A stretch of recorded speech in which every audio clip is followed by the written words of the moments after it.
Hi friends, welcome to our channel. ఇది ఒక small video friends. Skip చేయకుండా చివరి వరకు చూసి నచ్చితే లైక్ చేయండి ఫ్రెండ్స్. ఇక్కడ నేను సింపుల్గా ధనియాల కారం అయితే చేస్తున్నాను ఫ్రెండ్స్. దానికోసం ముందుగా బండి పెట్టుకుని కొద్దిగా ఆయిల్ వేసుకోవాలి. 1 స్పూన్ ఆయిల్ వేసుకుంటే సరిపోతుంది. ఇందులో ఒక 10-12 ఎండుమిర్చి అయితే వేసుకుని చిన్న ముక్కలుగా కట్ చేసి వేసుకున్నాను. ఇవి కొంచెం వేగిన తర్వాత ఎండుమిర్చి వేగిన తర్వాత ధనియాలు వేసుకోవాలి. ధనియాలు వేసుకుని ఇవన్నీ కూడా బాగా వేయించుకోవాలి. ఈ విధంగా వేగితే సరిపోతుంది. ఇప్పుడు ఇందులోకి మనము కచ్చపిచ్చిగా దంచుకున్న వెల్లుల్లి, అలాగే చిన్న నిమ్మకాయ సైజ్ అంతా చింతపండు వేసుకోవాలి.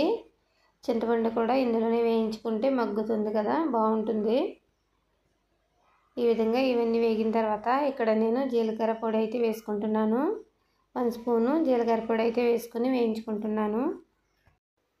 ఈ విధంగా అన్నీ ఒకదాని తర్వాత ఒకటి వేసుకుని ఈ విధంగా నిదానంగా వేయించేసుకోవాలి. ఇప్పుడు చివరిలో శుభ్రంగా కడిగి పెట్టుకున్న ఆరబెట్టుకున్నాను కరివేపాకుని. ఈ విధంగా కరివేపాకుని కూడా వేసుకుని వేయించేసుకోవాలి. కరివేపాకు క్రిస్పీగా అయ్యేంత వరకు కూడా వేయించుకోవాలి. సింపుల్గా ఇవన్నీ కలిపి ఈ విధంగా వేయించుకుంటే ధనియాల కారం చాలా బాగుంటుంది ఫ్రెండ్స్. సింపుల్గా అయిపోతుంది. ఒక్కొక్కటి వేయించి పక్కకు తీసుకునే కన్నా ఈ విధంగా వేయించుకుంటే సింపుల్గా అయిపోతుంది.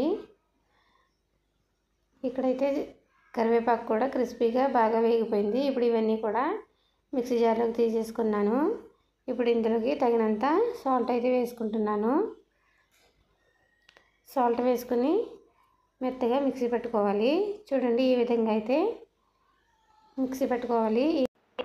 అంతే ఫ్రెండ్స్, ధనియాల కారం అయితే రెడీ అయిపోయింది. ఇప్పుడైతే ఒక బౌల్లోకి అయితే తీసేసుకుంటున్నాను. ధనియాల కారం అయితే రెడీ అయిపోయింది ఫ్రెండ్స్. ఓకే ఫ్రెండ్స్, ధనియాల కారం అయితే రెడీ అయిపోయింది కదా. ఈ ధనియాల కారం ఇడ్లీలోకి, రైస్లోకి, ఏ టిఫిన్లోకైనా చాలా బాగుంటుంది ఫ్రెండ్స్. చాలా టేస్టీగా ఉంటుంది. ఓకే ఫ్రెండ్స్, ఈ వీడియో కనుక నచ్చినట్లయితే ప్లీజ్ లైక్ ఇవ్వండి, కామెంట్ చేయండి, సబ్స్క్రైబ్ చేసుకోండి. బాయ్.